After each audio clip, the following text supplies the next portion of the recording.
Posso ir começando? Sim, à vontade, Daniel.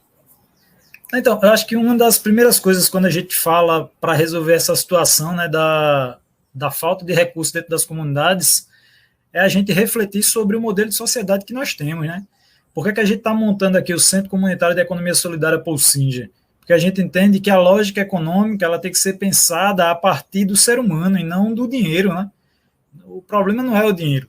Tanto que a gente criou a nossa moeda própria aqui. A gente prova que o problema não é esse, né? Mas o problema é como se estrutura essa economia que foca apenas que a pessoa tem que ter dinheiro, tem que fazer dinheiro, tem que ganhar dinheiro, quando na verdade ela tem que ser um ser humano melhor, né? Construir os processos coletivamente de uma sociedade melhor, de um planeta melhor.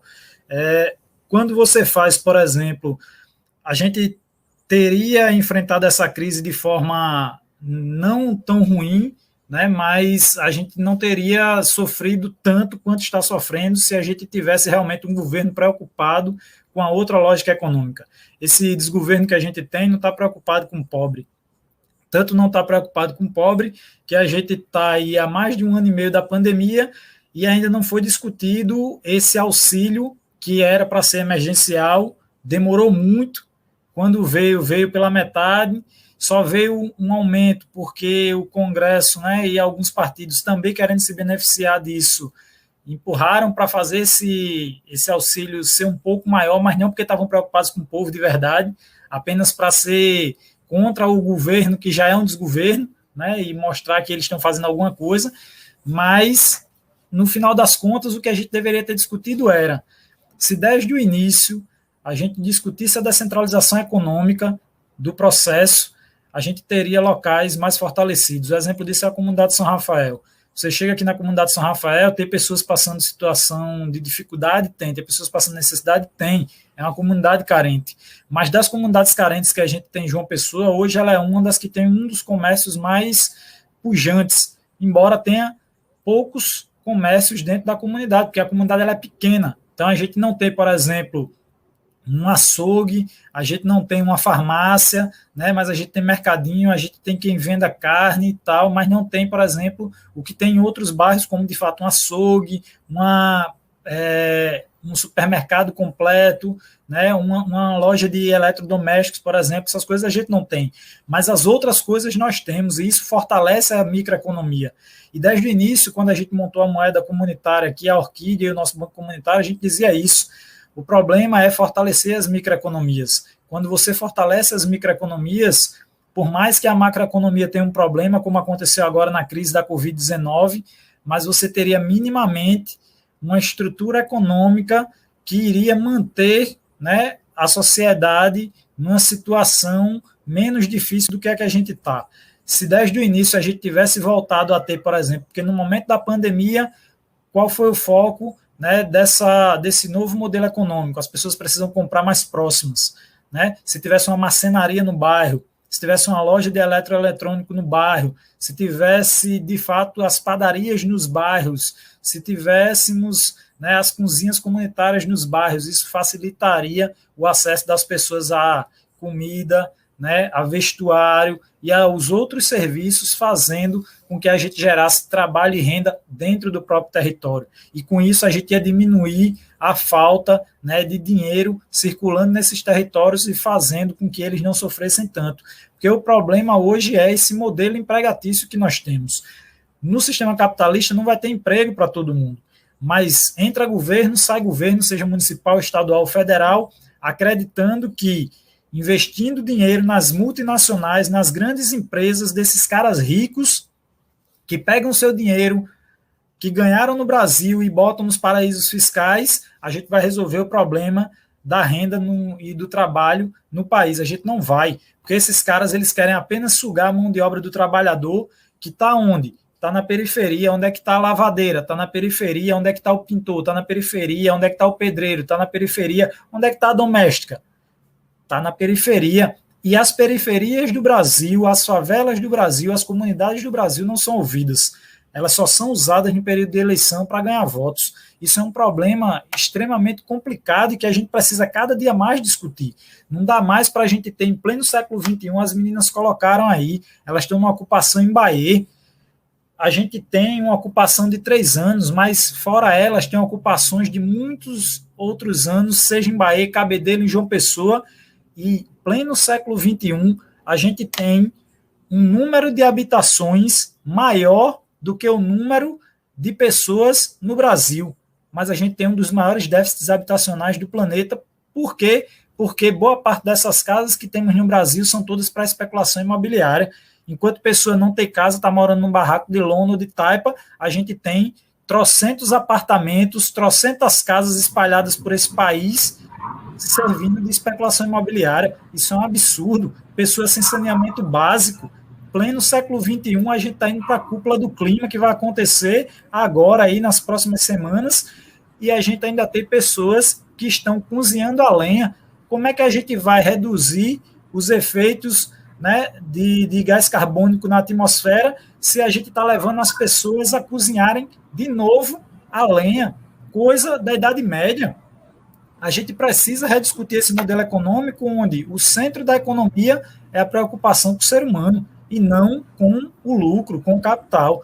Isso é uma das formas que a gente vai fazer de superar essas crises dentro dos territórios. Por isso que a nossa campanha aqui ela é muito forte.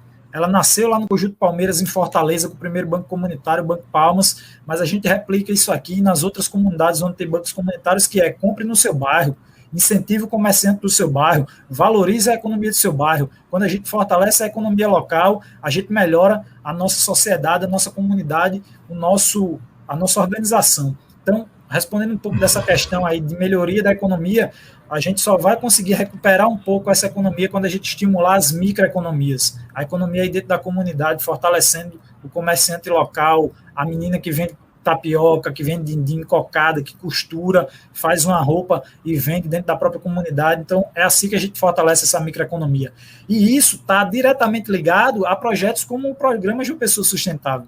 Porque um projeto como esse, que deveria vir para fortalecer essa economia local, para garantir essa sociedade que já se articula durante anos e que tenta sua melhoria, pudesse ser potencializada. Programas como João Pessoa Sustentável vêm e continuam não dialogando com a comunidade. A gente vai ter o maior empréstimo da história dessa cidade. E aí, vejam, esse empréstimo vai gerar a maior dívida da história de João Pessoa. A gente já está hoje com a dívida que ultrapassa 1,2 bilhões de reais por conta da cotação do dólar. E a Prefeitura de João Pessoa vai ter que pagar esse empréstimo. E sabe como é que vai pagar esse empréstimo? Aumentando taxa de lixo, IPTU, todas as outras taxas que nós temos na cidade, para quitar o empréstimo que foi feito não para urbanizar as 8 comunidades do Vale do Jaguaribe, a São Rafael, Tito Silva, Padre Hildo, Cafofo Liberdade, Brasília de Palha, Santa Clara, né, Vila Tambaúzinho, Miramar, mas para construir um parque linear para os ricos. Querem construir e revitalizar o Rio Jaguaribe para os ricos de todo esse complexo habitacional que existe, que engloba Castelo, Torre, Miramar, Altiplano e Cabo Branco.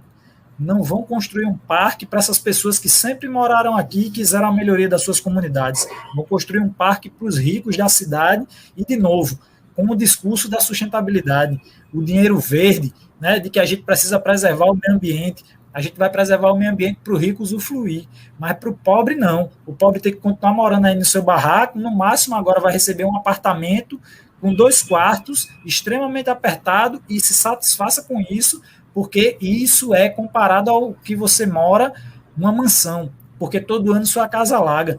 A gente sempre pediu para que as casas da comunidade São Rafael que alagam fossem removidas e fossem construídas habitações dignas para essas pessoas, porque a gente sabe o que é todo ano sofrer com a enchente. Mas a gente pode muito bem fazer isso dentro das próprias comunidades e deixar essas pessoas usarem o parque que vai ser construído nos próximos anos para a cidade de João Pessoa. Mas é mais importante retirar de uma área nobre, que é essa área do Complexo Beira Rio, as famílias pobres e deixar esse território para os ricos, do que, de fato, pensar uma sociedade onde todos e todas constroem uma melhor sociedade, pensando no meio ambiente, pensando na economia, pensando na cultura. Né? A companheira colocou a importância de valorizar a cultura local. Nós temos um dos clubes de orquestra mais antigos de João Pessoa, São Rafael Freire Folia. Não foi pensado no projeto João Pessoa Sustentável como esse grupo, que é um dos mais antigos e já foi várias vezes finalista do Carnaval Tradição de João Pessoa, e que é mantido por pessoas da comunidade São Rafael, mantendo a tradição do Carnaval, por exemplo, como é que ele vai ser inserido dentro do novo condomínio habitacional que vai ser construído, né? Já que você vai tirar metade da comunidade e levar para o novo conjunto habitacional, e como é que vai entrar a cultura nesse novo espaço, como é que vai ficar a cultura dentro do antigo espaço, que é a comunidade, já que metade das pessoas que fazem parte do grupo vão ser removidos. Ou seja, você não pensa o todo, você apenas quer retirar uma chaga criada pelo próprio Estado durante anos para fazer com que as pessoas que ali moram, nasceram e cresceram, não possam construir um local melhor e se beneficiar da melhoria que vem depois de uma urbanização que vai ser feita como o programa João Pessoa Sustentável. Mas lembrar que, como a companheira colocou, isso é parte do nosso processo de não cobrar das pessoas que estão à frente dos espaços de poder. A gente precisa refletir quem são os nossos vereadores, os nossos deputados estaduais, federais, senadores, os nossos prefeitos e governadores e, principalmente, o nosso presidente. Hoje são pessoas que não estão nem um pouco preocupadas com um Brasil de fato sustentável e melhor para a população. E o João Pessoa Sustentável é um reflexo disso. Na cidade de João Pessoa não se discute com as comunidades. Hoje, nós da comunidade São Rafael só temos acesso às informações desse projeto porque nós acionamos o Ministério Público Federal. Se não fosse ele, a gente não teria até hoje o mapa das casas que vão ser retiradas da comunidade São Rafael, porque a prefeitura não quer dizer porque sabe que se a população souber quem é que vai sair da comunidade, ela vai se mobilizar para continuar lutando e se mantendo aqui, porque foi ela que construiu essa comunidade até hoje, e é ela que precisa ser ouvida e precisa ser mantida aqui para que a comunidade cresça cada dia mais. Infelizmente, hoje é essa situação que a gente tem. E lembrar, o projeto de João Pessoa Sustentável não vai atingir apenas a comunidade de São Rafael, vai atingir toda a cidade de João Pessoa. E todos os moradores e moradoras da nossa cidade precisam conhecer esse grande programa, porque eles vão pagar a conta desse empréstimo, com aumento nas suas taxas. De novo, a gente vai precisar ter aumento nas taxas dos impostos para pagar a dívida desse empréstimo. E se a gente vai pagar, a gente precisa saber por que esse empréstimo foi feito pela prefeitura, como o dinheiro está sendo executado e como vai ser feito, de fato, o pagamento dessa dívida, para que a gente não deixe a cidade na maior dívida da história e sem condições de quitar essa dívida e fique como o Brasil até hoje, com a dívida eterna, né, que não é paga nunca e só prejudica o cidadão brasileiro e, nesse caso, o cidadão pessoense. Mas dizer que a gente está tentando, de todas as formas, o diálogo com a prefeitura, mas é extremamente difícil. Né? A gestão, infelizmente, continua, né, não querendo passar as informações